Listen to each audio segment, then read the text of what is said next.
ATTUMA.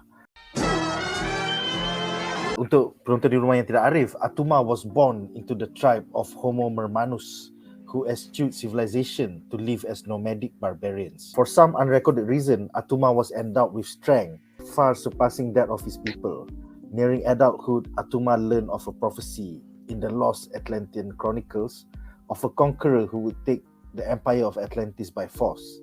Believing that he is the conqueror, ATTUMA has launched numerous attacks on the city of Atlantis and its region, Namor the Submariner. Apakah pendapat anda tentang watak ATTUMA yang mungkin menjadi antagonis utama filem sequel ini?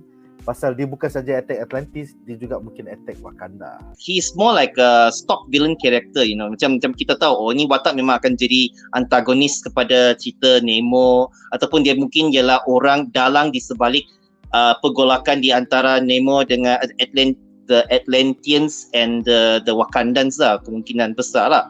Sebab dia nak ambil he wants to take over the throne of the Atlanteans kan in the story. So kalau dalam cerita ni mungkin dia di sebalik kepada the perselisihan faham antara dua nations of that lah.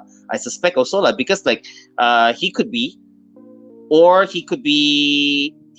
a small secret villain from someone else. Mungkin sebab audience tak kenal Nemo lagi kan. So mungkin dalam mungkin perjalanan cerita kan, mungkin awal-awal nampak Nemo tu penjahat sebab mungkin orang kata maybe there was a fight in the beginning of the movie. Mungkin Nemo lawan T'Challa kot, lepas tu T'Challa mati. And then mungkin mereka cakap Nemo yang pembunuh T'Challa. Maybe and then like they lepas mereka ada the funeral scene, mungkin Wakanda nak lawan Atlanteans lah. Sebab tu lah mereka maybe they think that the villain is actually Nemo, but actually it's ATTUMA. Maybe ATTUMA is the one who merancang benda ni kan.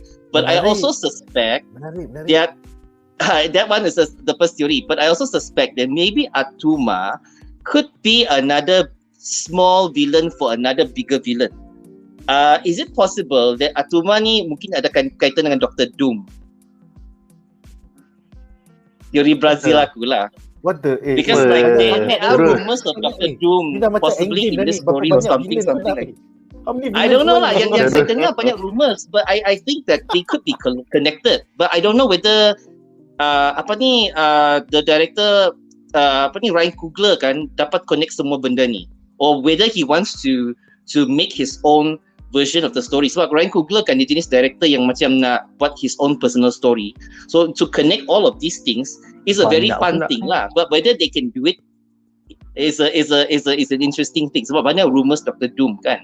So mana tahu Dr. Doom he could be the secret villain in the post-credit scene or something. Or maybe what Howard Stern said could be there's some truth there.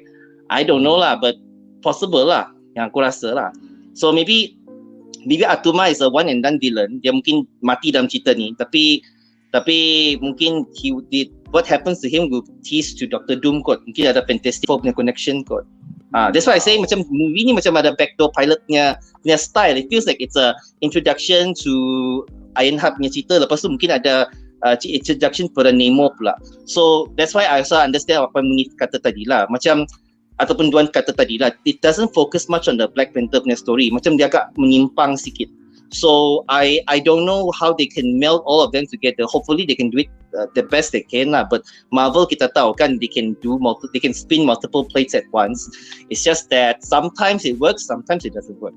So we have to take it with a grain of salt lah. And also jangan terlalu high expectation lah orang kata kan. I have seen him in actually the animated series lah, and a couple of comic book iterations juga. My opinion pasal ATTUMA ni is like this lah. The thing is, he is one of those macam goon type villain tau, which is just super strong tau, which is super strength kan. So in a time where dah banyak gila all these superhero and sci-fi movies, so you see all these crazy abilities on screen apa semua kan. So there's a danger that him just being a muscle head might make him like quite a boring villain now. So my hope with ATTUMA is that when they do introduce him, I hope they can do this thing where actually a lot of these water-based heroes ada, tapi in movies dia tak pernah tunjuk, which is power levels dia berbeza when they're on dry land and underwater. So I'd like to see, okay, he's just a muscle head, fine. Tunjuk dia duduk hand-to-hand combat with all the Wakandan army lah benda semua, and then they beat his ass, or maybe like Riri dengan Black Panther kalau ada macam kalahkan dia kan. And then like he fell into water body ke apa, or they flooded like half of Wakanda ke apa kan. And when Attuma jatuh dalam air, that's when they're like, big mistake. Sebab dia jadi lawan dengan Superman dalam air kan. So then instead of trying to trash him one-on-one pula, they have to be smart about it and try to separate him from the water body tau. Sebab kalau tak, confirm takkan menang. So I think if they go that direction, so even though he's just, your tumbuk-tumbuk muscle head punya villain kan, but that could make him very scary, and they could show him defeated in a very creative way lah. How do you separate this guy who's Superman when he touches water, and how do you get him out of that water body, or you take the water body away from him? So that could make for a potentially very macam interesting and even visually interesting battle juga rather than, I tak tahu sebab macam kalau you tengok other movie macam like Aquaman kan, dia tak tunjuk sangat tau yang dia macam power level tu jadi different when they're under the sea tau.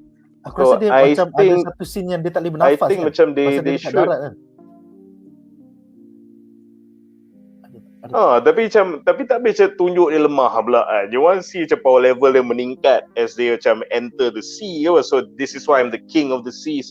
This is why I'm ruler of the like 7 seas apa semua kan. So dia macam, if they use it for this movie, dia boleh jadi switch and bait kot. Macam fan tu tengok, ni duk lawan tumbuk-tumbuk lah tu, kalah pula tu kan. Bila masuk dalam air, jadi Superman reborn. Then you realize dia macam ibarat the moment where the Z Warriors and Dragon Ball drop dia punya weights kan, then shit is going down kan. So I really hope, my hope for Attuma is just that he's a very simple villain. I just want to see badass fights, and I want to see for the first time on screen you utilize this whole visuals of the characters having different power levels given their preferred setting, which could be interesting lah. So kalau saya Attuma, I want to see that lah basically. Definitely man, yeah, it'd be cool. Attuma lawan dalam air dengan Attuma lawan dalam darat. Ni aku baru jumpa, tapi ini bukan Attuma. Dia muka macam Attuma. Ni orca. Tapi dia punya figure dengan colour macam Attuma. Dia orca. Pasal banyak Atlantean kulit warna biru. So macam tu lah. Dia apa? Nice, dia nice. killer whale. Dia human killer whale. Klasik. Jadi kalau dia macam mix kan, orang kan suka mix kan. Ambil ni dia mix jadi satu watak kan. So kalau ni Attuma ni adalah mix of orca ni. So aku yang komik ni akan naik harga. Ni pun aku dah jumpa ni. Tapi betul Atlantis semua kali biru lah. Dalam ni semua biru. Yes. Tapi dia kan patutnya macam Aquaman kan dia ada apa 7 seas kan. So 7 seas 7 kingdom kan. So tak adalah semua orang colour biru. Dia ada yang orang colour kuning juga macam ni. Macam ni ada colour kuning juga. Macam Nemo pun bukan colour biru. Colour kuning. So dia ikut kingdom dia lah. 7 seas tu. Tapi mostly ada yang colour biru lah. Okay. 7 seas 7 kingdoms. Sekiranya anda enjoy menonton video ini, jangan lupa untuk like, share dan subscribe kepada BuzzPOP TV untuk lebih banyak video-video yang berkaitan dengan pop culture daripada komik, TV, filem, mainan dan juga banyak lagi. Majulah fandom untuk negara.